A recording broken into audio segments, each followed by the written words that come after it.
পয়লা June থেকে বিদেশি কর্মীদের জন্য বন্ধ হয়ে যাচ্ছে মালয়েশিয়ার শ্রম বাজার।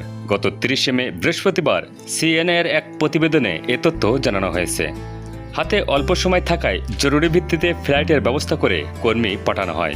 এতে চাপ পড়েছে কুয়ালালামপুর বিমানবন্দরে। প্রতিবেদনে বলা হয়েছে, বন্ধ হয়ে যাচ্ছে মালয়েশিয়ার শ্রম বাজার। ফলে দেশটিতে শেষ সুযোগ হিসেবে নিয়োগকারী প্রতিষ্ঠানগুলো বিপুল পরিমাণ শ্রমিক আনছে। এতে করে বিমানবন্দরে শ্রমিকদের বিশাল জটলা তৈরি হয়েছে। বিভিন্ন দেশ থেকে আসা শ্রমিকেরা বিমানবন্দরে আটকা পড়েছেন।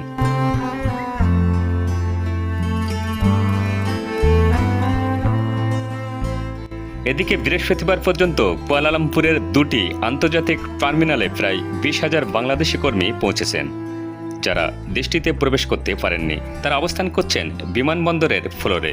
এতে দুর্ভোগ বাড়ছে কর্মী ও নিয়োগকর্তাদের। নিজেদের কর্মী শনাক্তেও ভোগান্তিতে পড়তে হচ্ছে নিয়োগকর্তাদের। দীর্ঘ সময় অপেক্ষা করতে হচ্ছে কর্মীদের। এদিকে মালয়েশিয়ার অভিবাসন বিভাগ বৃহস্পতিবার এক বিবৃতিতে জানিয়েছেন, স্বাভাবিক পরিস্থিতিতে দৈনিক বিদেশি কর্মীদের আগমন হয় 500 থেকে 1000, কিন্তু 22 মে থেকে আগমনের সংখ্যা বাড়তে শুরু করে।